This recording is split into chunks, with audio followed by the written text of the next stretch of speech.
Hi, my name is Kaylin. I'm BRCA1 positive. I've completed a double mastectomy and hysterectomy. I'm going to talk to you today about if BRCA testing is right for you. BRCA1 and BRCA2 are a familial genetic disorder. It's a gene that's passed on to your family, so you got it or you don't. It's an expensive test, I'm not going to lie. But if you have someone in your immediate family that's BRCA1 or BRCA2 positive, insurance will cover your test. So in my case, my mother tested positive for BRCA1, so insurance covered my BRCA testing. Some choices you have to make if no one is in your immediate family that is BRCA is if that is the right testing for you, since it's fairly expensive.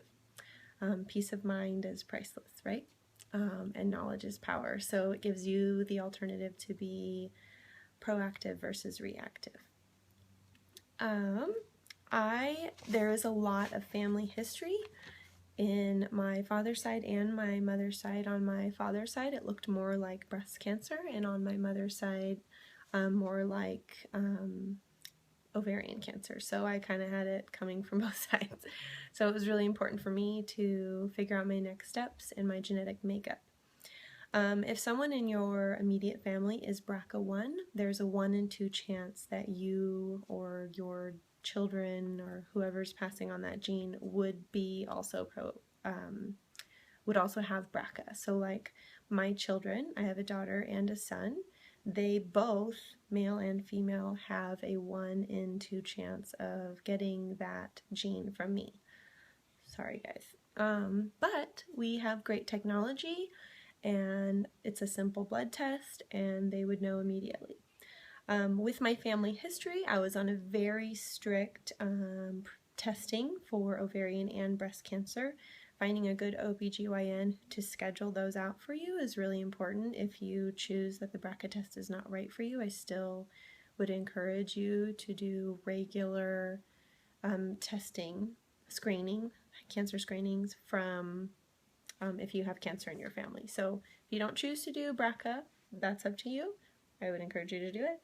But if you choose not to, or it doesn't sound like it's a familial genetic mutation that you have or in your family, then make sure you're getting ongoing cancer screenings.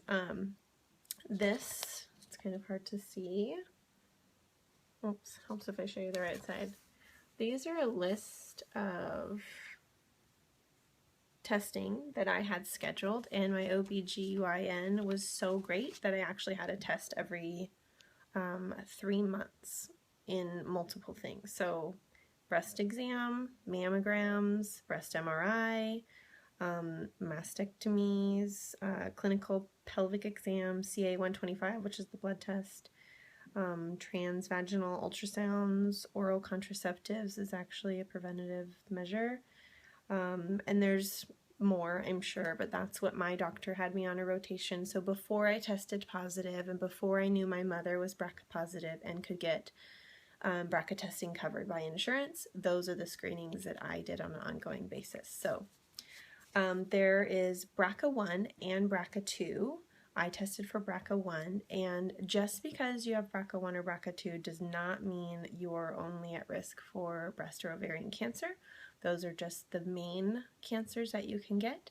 So it's important that you know that as well, that it's not all out. So my BRCA testing showed me that I was 87% risk of getting breast cancer and 44% risk of getting ovarian cancer. So I chose to get my mammogram my mastectomy and hysterectomy done and out of the way, and peace of mind.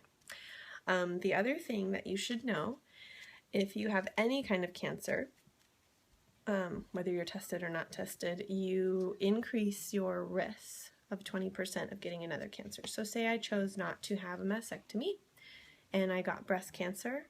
Say my breast cancer, I found it early and I'm got a clean bill of health, I'm in remission, all is well. You are 20% more likely to get another kind of cancer. So it's really important that you equip yourself and make the right decisions for your future and your family that are best for you. But just know that if you have a certain kind of cancer, you are 20% more likely to get another type of cancer. I don't know if those percentages are for everyone or just me in my situation because I have BRCA. So that's something to know. Again, I just want to encourage you to be proactive versus reactive and know that knowledge is power. And even if you test positive for BRCA, it doesn't mean you have to go have surgeries, but you could eat healthier.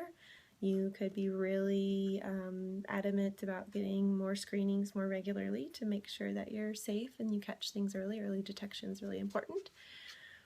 If you have any questions or comments, please leave them below. I would be happy to be a resource for you or anyone else, or send this video along to anyone you think might help or benefit from it.